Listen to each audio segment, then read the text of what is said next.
The NEPA Freethought Society is a social, educational, activist, and philosophical coalition of non-believers comprised of atheists, agnostics, secular humanists, skeptics, etc., predicated on support and community. More information about the NEPA Freethought Society, including upcoming meetings, special guest speaker appearances, and much more, can be found at nepafreethought.org. Our podcast is also available for free on the iTunes Store and through an RSS feed on our website. Listen to past episodes of our podcast on iTunes or our website at nepafreethought.org/podcast. Support the podcast and the NEPA Freethought Society by clicking the donate button on the top of our website, sharing our podcast with friends, following us on Twitter at NEPA Podcast, and liking our Facebook page. For today's episode, we're integrating a live Skype component. So at the end of the episode, we'll be taking callers from our audience. Our Skype handle is NEPA Freethought. You'll see that at the bottom of our live stream page. For today's episode, we'll be discussing 3 interrelated topics: respecting beliefs, right to opinion, and claiming offense. Since there is much overlap in what seems to be the intentions of these ideas, we'll be overlapping throughout the episode. It's often the case that when in discussion with theists, any or all these ideas will be raised for whatever reason. Some atheists I've discussed these matters with are, for whatever reason, sympathetic to theists who use these concepts. I believe they are mistaken, and it should be helpful to discuss these conversation stoppers so that people will have some better understanding. First, respecting beliefs. What does this phrase even mean? When people use this, I push for a clear definition, but hardly ever get one. It seems, though, that people are objecting to a discussion even taking place, claiming that disagreement with someone is disrespectful and that certain ideas shouldn't be challenged. The idea that we should not challenge ideas, or that challenging ideas is somehow disrespectful and shouldn't happen, seems to be extremely harmful to society and intellectual discourse. Curiously enough, people want to reserve this sentiment for religion and not every other area of their life. So when you hear the phrase respecting beliefs, Rodney, what do you think they mean by that, or how have you heard it in discussions before? Well, it depends on what the subject matter is. If we're talking about theists claiming that we need to respect their beliefs, in this case, that we're talking about, I believe what we're talking about is they just want someone to automatically just give them respect when it comes to whatever they believe in without any good reason. Because I've had many debates myself with theists, and I've asked many questions as to where their beliefs derive from and what will make them continue to believe these things if they have no evidence or proof. And they'll just usually sit back and say, well, it's my beliefs, and I'm entitled to my beliefs, and that's the bottom line. But we should know that certain beliefs are harmful to people. And if you don't get that, then you could be harming yourself and others around you. So this is the point I try to stress. Well, that brings us to a quote from Peter Boghossian, who's going to be a future guest in our podcast. He says here, "It's not about a right to believe. Believe whatever you want. It's the truth or falsity of a belief, and about a process that will lead you to the truth or not. Clutch your Bible, sit at the children's table." So here are a lot of people saying, I have a right to believe what I want, or a right to opinion.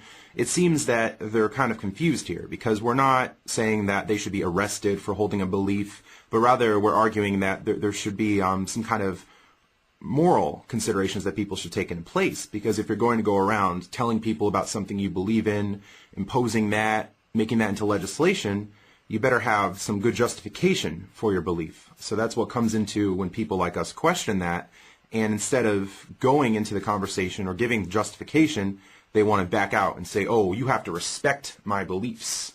Mm-hmm.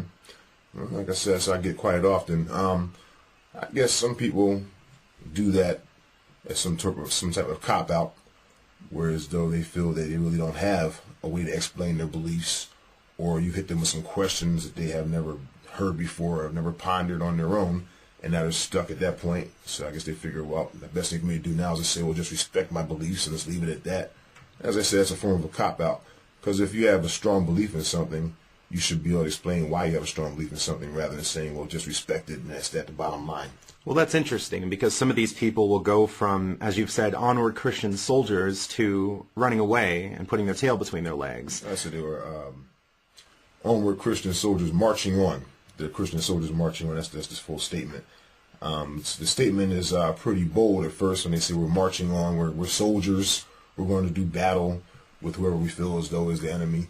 And the minute you just ask them some simple questions, direct questions based on the things they've been more than happy to tell you about, now it's Christian crybabies running off, hauling ass in favor of not marching on anymore. So it seems apparent that talking a good one is different from proving a good one. And it's interesting because some atheists, when responding to this, I guess they would be more of less confrontational, if you will.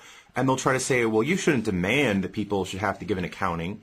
Well, I don't. But if a conversation is going to come up, especially when they start the conversation, it seems quite strange that if they were going to criticize us, attack us, or even just ask us questions about our beliefs, I'll be more than happy to respond to that. Of course, not everyone will. Some people are more shy or more introverted than others.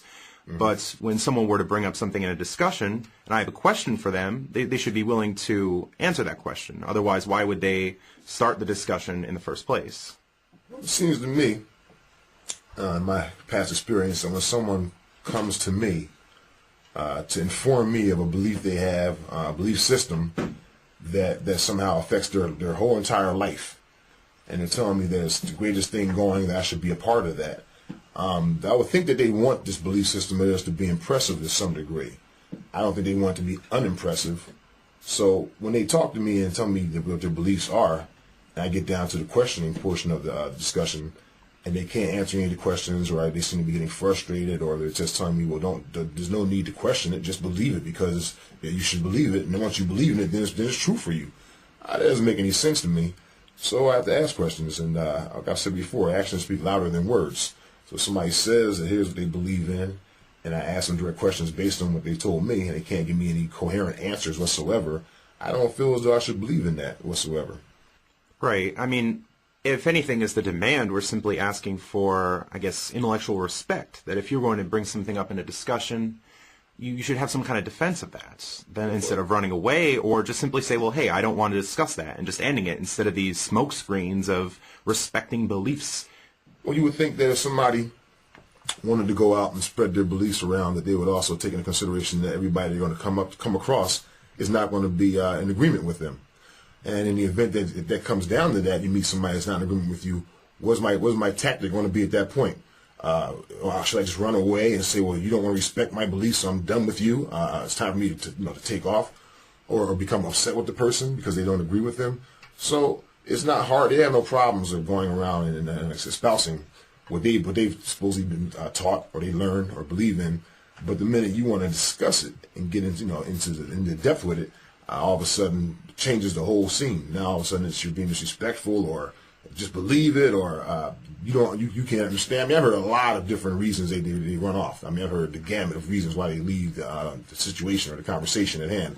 I've never heard a good one, but I've heard a lot of different reasons. So, like, once again, I've never heard anything impressive when it comes to the actual assertions they make, claims they make, and then I've never seen anybody actually stand by what they've claimed and make a good argument for it either. So once again, it's zero. I'm not impressed whatsoever. Well, you touched on one important thing there, well, a lot of important things there. And one thing I write about a lot in my work is to dispel this myth that disagreement is disrespect. Because when I have the conversations with people, I don't want to turn them away, I don't want to repulse them, whatever you might happen to call it. I just want to have an intellectual exchange, be respectful of the person. Mm-hmm. And just because we happen to disagree doesn't mean I'm being disrespectful of a person. I'm not being crass with them, I'm not cursing at them, I'm not degrading, I'm not calling them stupid. Mm-hmm. I'm simply just asking questions. It's the Socratic method. I mean, the funny thing about these people is that they'll be more than happy to go to school, learn some things, and they're not going to be angry with their teachers, at least I hope, when teachers in school were to bring up certain points that the students would happen to disagree with. What you do, instead of getting angry or saying the person's being disrespectful, is you think about the issues, you address the complaints, and if you're not happy to have the discussion, then simply leave instead of making these excuses. Let's be honest here. I think that dealing with disagreement is a really, really good thing because we want, I would hope, our beliefs to be justified. We want our reasons to be good for holding beliefs. So if we're able to deal with those who can give us a respectful exchange and disagree with us, that should be welcomed. We should be happy to have that. I'm more than happy to have the discussion with theists who happen to disagree with me because it's progress. It's learning something new. It's understanding. I fully agree. That's the way it should be, but it's not the way it is, and I think it's very telling when a specific group is in the habit of constantly expressing beliefs that they have no evidence for, and the minute that they are challenged, all of a sudden it becomes a serious issue of disrespect, or you should just respect it. So, once again, if somebody believes in something so wholeheartedly, then they feel as though they need to go around and publicly tell people, and strangers, and they talk to strangers and, ask strangers, well, have you been saved, and do you attend church? I've seen this on many, many occasions. That says a lot about the mentality. They feel strong enough to go out and espouse these beliefs, but the minute you ask them questions, all of a sudden, this confidence just starts to deteriorate. Like I said, if they have to leave the whole scenario and just run away based on a few simple questions, I think that would indicate at least, that they either didn't know what they were talking about, or they were making it up for whatever reasons. I don't know what their ulterior motives may have been. There's always different motives, but I don't find anything in it that would be positive or impressive, or anything I'd be interested in whatsoever. No matter, it wouldn't have to be just religion. It could be anything. Okay, let me get that straight. No matter what it is, if somebody wants to make claims, they're just too much for me to believe. I would say, well, can you give me any evidence whatsoever? If they can't, it'll be in the exact same position as a theist or anybody else. Doesn't matter what the case is. Right, and it's a sign of intellectual maturity when you're able to evaluate your own beliefs, face the objections, and go out there. When I was still a theist, I thought to myself, after I was challenged in some philosophy courses that I had, is this belief justified? So what I did is I went out there looking for arguments against my position, arguments for my position, and had the discussion with people. I wasn't angry to have it, but it was weird because when I was a theist, I guess it's kind of programmed that if someone challenges your faith, it's Satan's work, or it's a rude thing to do. But it's funny because it's unbiblical in some ways when these theists are crying offense, because one Bible verse, for example, 1 Peter 3:15 says, if anyone asks for the hope that is in your heart, be prepared to give a defense, and do so with gentleness and respect. So the two parts of that, preparing and giving the defense, and the gentleness and respect, often aren't the case, especially when theists will say, well, you're going to go to hell, you deserve to go there. But then when you start asking them questions about that, then they start getting angry and throwing up the smoke screens. Mm-hmm. I have a friend of mine who's on Facebook, and most of his friends on Facebook are religious, including himself, and they always discuss religious things, and they talk religious, daily. And one day I came onto his wall, and he was having a discussion about what he believes happens when you die. So I joined in the conversation, and I was pretty much one of the only people who was against the basic belief system they were going by, as far as being resurrected or going to heaven or whatever the case is. And I was met with, what's going on, Rodney? Why are you angry? Why are you so angry?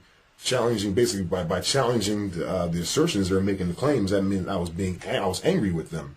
So I had to explain that there was no anger involved in my debate. Basically, it was just that I can't sit back unless someone tell me things that I don't believe for good reason, and pretend I do if I don't, no matter how good of friends we are. So we got into a little discussion or debate on Facebook, and eventually, it settled down. But my point is that the first thing that happened was they excused me of being angry with them to come on there and challenge what the discussion. And that was very telling, once again, as far as I'm concerned. It's mind reading is what's going on there, I guess.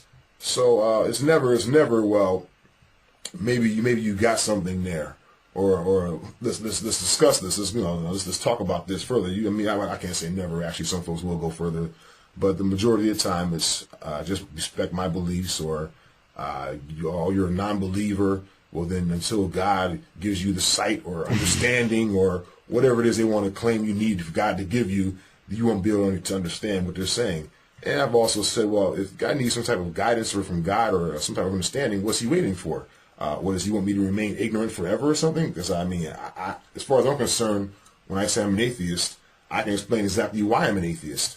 When I ask a theist why they're a theist, they can't really explain that. So if there's this God and he wants me to be understanding and be on the same page with him, I would think he would have done something a long time ago about me, rather than allow me to go around and spread a secular message and have people get upset and say, well, you're challenging our beliefs. We can't have that.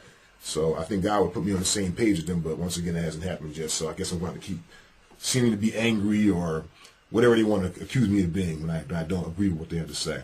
It might be some fear, too. It's kind of interesting. What's so bad about challenging their beliefs? What is the real harm in this? You think that they would be able to respond to the objections, have the discussion, and not get angry about it. I mean, in discussion with some theologians, ministers at Marywood University, and even King's College where I went with undergrad were able to sit down, have the discussion, talk about the issues, and they're happy to have it. But then I guess, for lack of a better term, the lay theists generally aren't the ones. And it goes perhaps into this idea that they have of truth relativism, which we've talked about before, where they think there is no truth, it's different from person to person, all religions can be right, which of course is self-contradictory, because if there's no truth, they can't say that everything is right or everything is wrong. Religion. Yeah, so I think it also leads into another thing that I call diversity on steroids, or tolerance on steroids, where it's this idea of just leave everyone alone, everyone's ideas are equal footing, and who are you to say someone's wrong, and blah, blah, blah. It's a lot of intellectual immaturity, because I think we have to wake up and realize there is a truth to be had about these matters. Not all opinions are born equal, of course. Some are more informed than others, and many aren't just opinions, as some people might charge, because when you're stating something, you have some kind of value judgment or some notion of something being true. It's not simply an opinion. Either God exists or God doesn't exist. And of course, many other options are there too. So there's a lot of self-refuting statements that these people are making with the respecting of the beliefs, and there is no truth. Mm-hmm. Well, it's amazing how they claim we're the ones who are angry. But when they're challenged on their beliefs, they seem to be the ones who get angry, not us. We don't really have a reason to get angry. We don't usually go around telling people, are you an atheist? If you're not, this, that, and the other. We don't do that. So there's no reason for us to supposedly get angry at somebody. I mean, if they come to us and espouse beliefs and we challenge their beliefs, I don't see how it would make us the angry ones. So I think it's clear who's the one that's angry in this case and why they're angry. Even though they're masking it with you're being disrespectful or you don't understand. If I don't understand something, help me understand. It's as simple as that. It's really difficult because people, I guess, for lack of a better term, they get so close to their beliefs and they make up what they consider to be their personality. And if you challenge their beliefs, they feel like they're being challenged and they're being attacked and everything. But I think the thing we have to do is try to separate beliefs from persons and step back and do the self-reflection. They're taking it personally. Once again, as I said earlier, if someone wants to make claims and or believe in something and then go around claiming that it's true and tell people about it, I would hope that they did their homework, and if they didn't, it might not work out the way they wanted it to. Okay, given that, don't get angry about it or accuse somebody of being something that they're not because they don't agree with you. Take it for what it is. Look at all the evidence or look at what's being said against what you believe in. As I said before, it doesn't matter who it is giving me the claim or what the claim is. If I don't find anything about the claim that would lead me to believe it, its credibility, then I would not believe that. Where I'm from, usually if somebody goes around believing whatever somebody tells them to believe, they're called gullible, a sucker. There's lots of terms you can use, but none of them are positive terms. It's not a good thing to just run around believing anything with no evidence based on that belief. So good evidence, at least. A good reason. Yeah. Well, it's amazing how these beliefs are so strongly held until something happens, and usually in people's lives. Basically, my example would be if things are going fine and dandy. Okay, everything's normal. There's no problems going on. And then all of a sudden, something happens that's detrimental. All right, a big emergency happens. Maybe somebody's injured or sick or something. All of a sudden, I don't have to actually ask any questions at that point. Now their beliefs are being challenged by what's actually going on in their lives versus what they believe this God does for them, so on and so forth. Okay, so while I sit back and look at situations like that, and I'm aware of what's going on in people's lives, I might ask them, well, what happened? And how could that have happened based on what you told me about being a believer and how God helps you and sees over you, protects you, so on and so forth. And sometimes I get people who get angry at me pointing that out to them. Just me making observations, they get upset with that too. So I guess it's sometimes a no-win situation because no matter what you say, no matter how you come across or how polite you are, they're going to get upset. I believe there's a specific reason for that, why they're getting upset. And it's not because we're being disrespectful whatsoever. I don't think that's the reason at all. I think it's because they've been confronted. Maybe they've never been confronted before. Maybe they're used to being in a group of folks who just agree with everything they say. Yes men. That's the yes man syndrome. And that's not growth whatsoever. You can't get anywhere with people disagreeing with everything you say. Personally, I will not and will never go for that. A bunch of people being around me who just say, yep, everything I say. I don't need robots. So, like I said, just from observation alone, I sit back and evaluate the things they tell me versus what's actually going on in their lives. People that I know personally, that would be. It's not what they're claiming it is. And like I said, if I pointed it out, they seem to get mad about that and then say we're the angry ones, and that's just ridiculous. Yeah, to move on to a comment from another atheist in a recent post on Friendly Atheist blog titled, "Are Atheists Paying Too Much Respect to Religious Belief?" Guest poster Spencer Molesky writes, quote, "No great thinker was ever celebrated for his unbelievable ability to respect everyone's awful ideas and defer to those who hold them. The highest respect one can pay to another's idea is to scrutinize it and explain what might be wrong. This is what respect means in the intellectual domain." So it seems that our definition of respect and the lay theist, as we were mentioning, definition is very different. And for them, respect is simply leave me alone, don't challenge my ideas. Mm-hmm. Well, as skeptics, I would wager that we want our ideas challenged so that we can deal with objections, so that we know our beliefs are justified. It's really important to have these justified true beliefs. And when they try to dodge the conversation, especially when they bring it up, I ask people, well, are you concerned with holding true beliefs? And astonishingly, some people say, well, this just works for me, or this makes me feel good.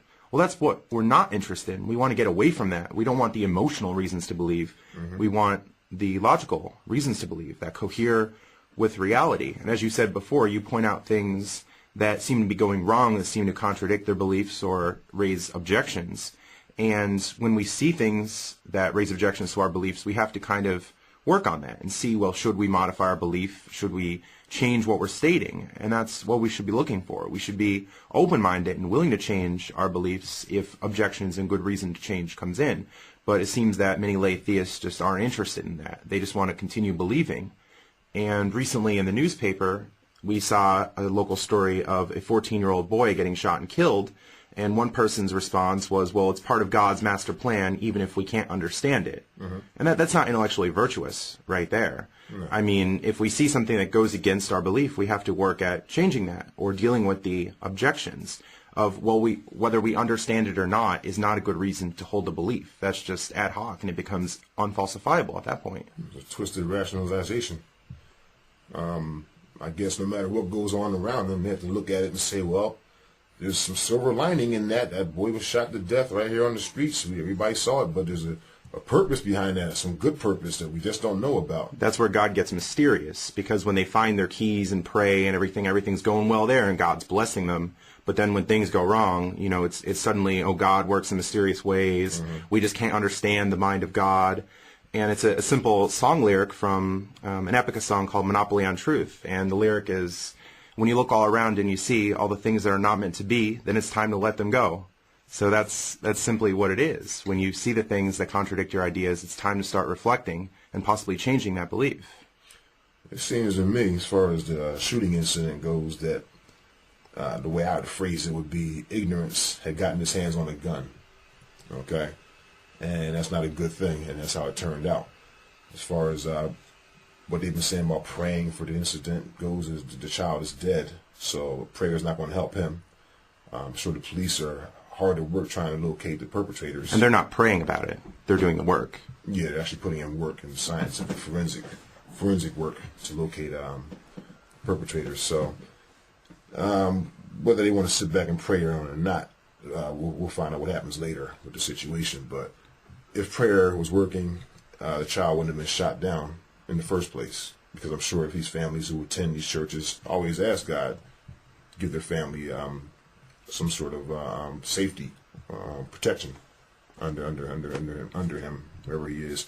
But that's, they believe that God is aware of them being down here, and that they worship him, and that they're some of the chosen children, that their families are different from, say, I guess if my family would be. Well, the Bible says they're a race on their own. Christians are a race upon their own. That's what it says. But once again, like I said, the beliefs and the prayers and all that stuff is completely irrelevant when it comes down to what's actually going on out here. Like somebody pulling a gun and squeezing the trigger. Okay? Apparently prayer did not stop that, didn't prevent that. It happens quite often in the world we live in. If people want to say, like you said before, that prayer helps them find their keys and gets them a job promotion, or they were able to get over an illness or a sickness or whatever. I mean, they can make that claim, but it's weak. It's extremely weak, versus serious events going on. Once again, like I said, a fatal shooting, for instance.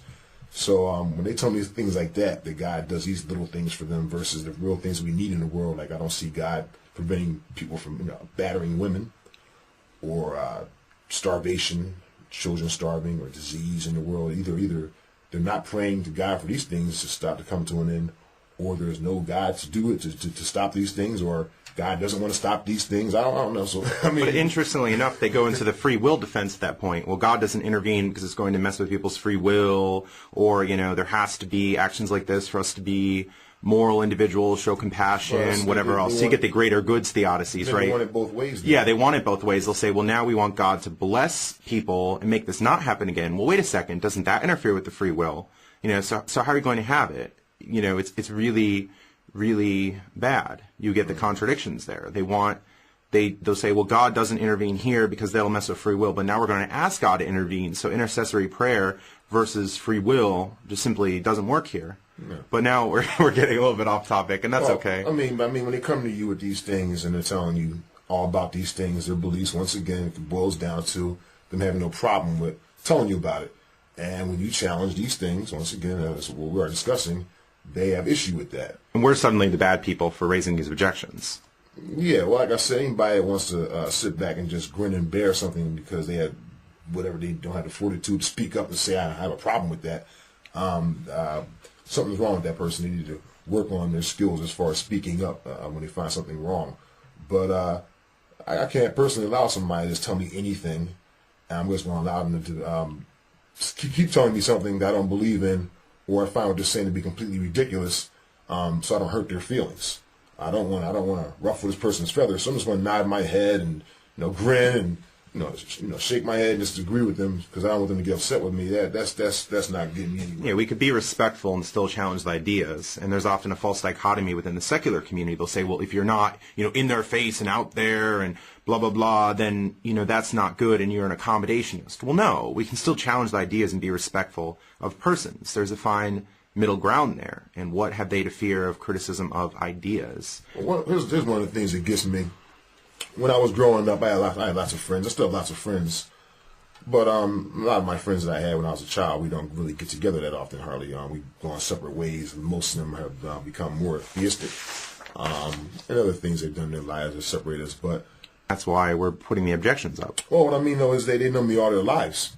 So they never know me to be a liar, or somebody just runs around making up stuff or just challenging people because I have nothing better to do. Yeah, we're not trolling them or just intentionally trying to upset people. So all of a sudden, when they decide they want to become more religious now, all of a sudden it's, well, if we can't get you to agree with us or go along with the way we want to live, then now you're being disrespectful or you're crazy or whatever, like I said, the gamut of excuses they come up with or accusations they make against you. So I think that's kind of odd or amazing when you look at that and say, well, the only thing that's separating us now is the fact that you decide to believe in all this stuff that there's no evidence for. When I challenge that, now all of a sudden I'm not the same guy I used to be because I'm challenging you. But when we were younger and we did hang out together, I might say to you, listen, I see you doing this. I think you're messing up.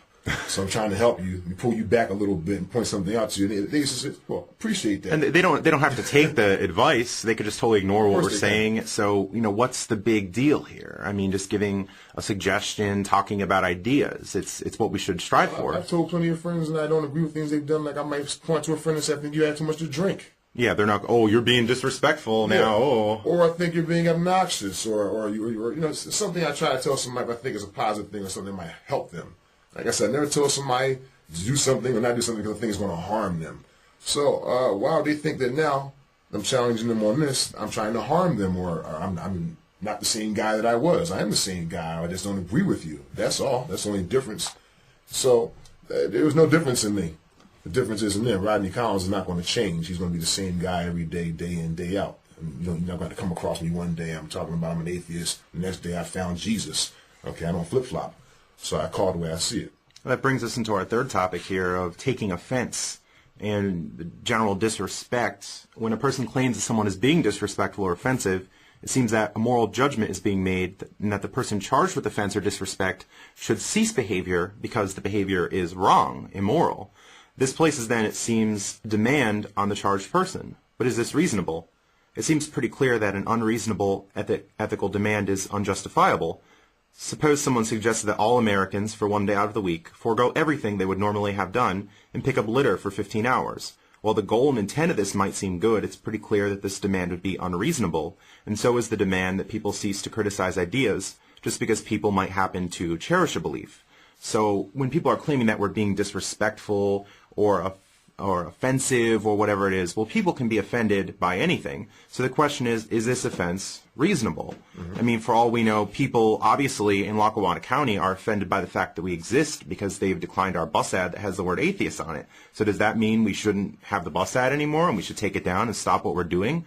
Well, perhaps we could say we're offended by them not accepting the bus ad, so they should accept the bus ad. That this doesn't work. So the claim of offense or disrespect has to be a reasonable one and not just arbitrarily thrown out there. It has to be that you really are attacking a person's character or really going after them. Because if anyone could claim offense, everyone would have to shut up and sit down. And that obviously can't be the case in a pluralistic society. We value diversity, exchange of ideas, and communication. I guess we wouldn't be able to say anything. To be a silent community, people just holding their own beliefs and nobody saying anything. That couldn't be a good thing. We can't progress like that. Once again, it seems to me that anyone who would tell you to go sit down and shut up, I don't want to hear what you have to say, based on a belief that they hold, that they can't coherently explain, is only doing so because you disagree with them, not because you're wrong. They haven't proven you wrong, okay? They just don't like your answers or your questions. To me, once again, this is doesn't look good for adults. It seems to me it's childish. It's a lot of intellectual cowardice for sure. It's cowardly. I don't respect it at all. If somebody tells me they have a belief that they stand by, and I ask them about it, if somebody was going to me and say they had the capability of flight, okay, without any apparatus, and I would most likely would challenge that. Well, let me see you fly. If they say, well, I don't have to prove it to you. Oh, you're being disrespectful now. Yeah, wow. What do you mean? To show you I can fly. Respect my beliefs. I don't have to show you that. But I have the right to my own opinion. Yeah, I know I can do it. So, I mean, okay, you're not going to show me. You don't have to show me. It's your right not to show me. Should I believe that? Should I believe they can fly, but they're just not going to show me?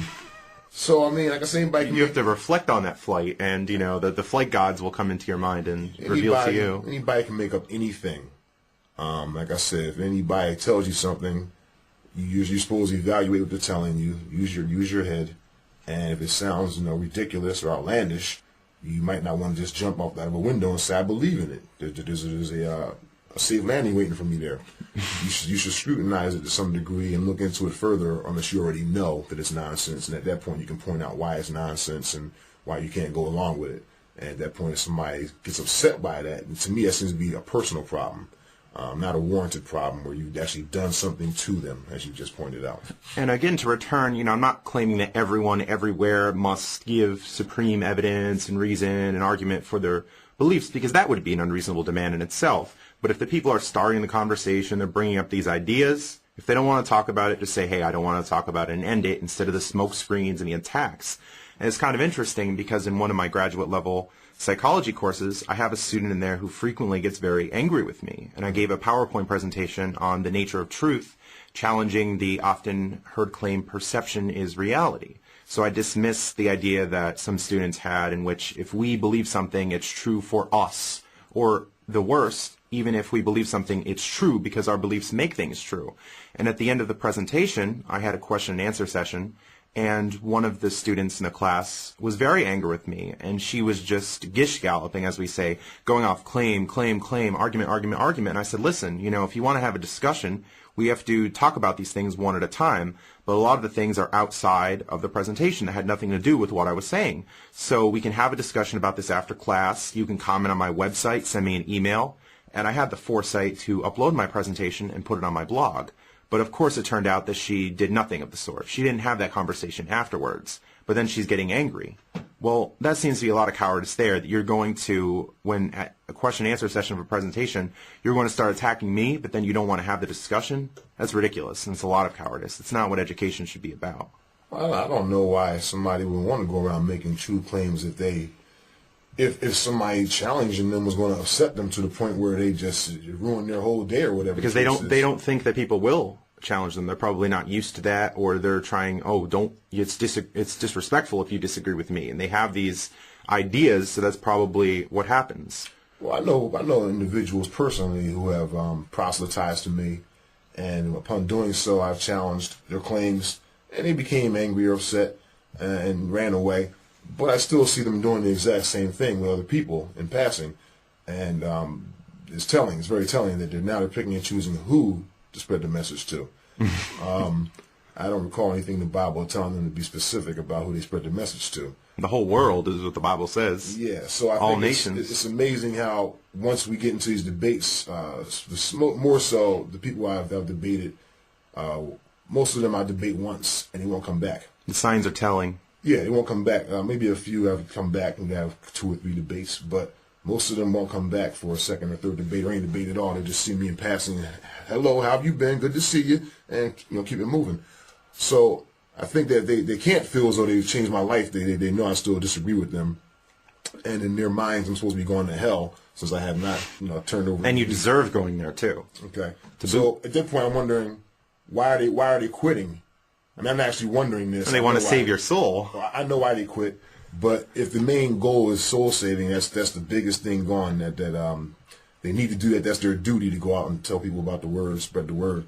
Why did they stop the minute I challenged it and had some good points to make? Why don't they come back and say, well, listen, I was busy for a while, but now I'm back to get back into it with you because I really need to try and save you, brother. I see that your thinking is wrong. I mean, we're pretty public. They can definitely send us emails anonymously. My blog, for example, people can comment on, send me emails, Facebook messages, whatever is the case. Mm-hmm. So if you're going to be so angry, why don't you have the discussion instead of just mouthing off on people? Claiming you're upset and disrespected. So at this time in the podcast, we have some listeners in the audience. If you'd like to call in via Skype and ask a question or simply type something in the chat room, our Skype handle is NEPA Freethought.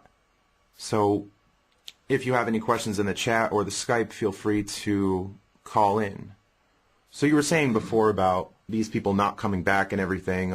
One thing you spoke about was your conversation you had with Pastor Michael Brewster, in which you had a discussion with him, and he was claiming you were being disrespectful.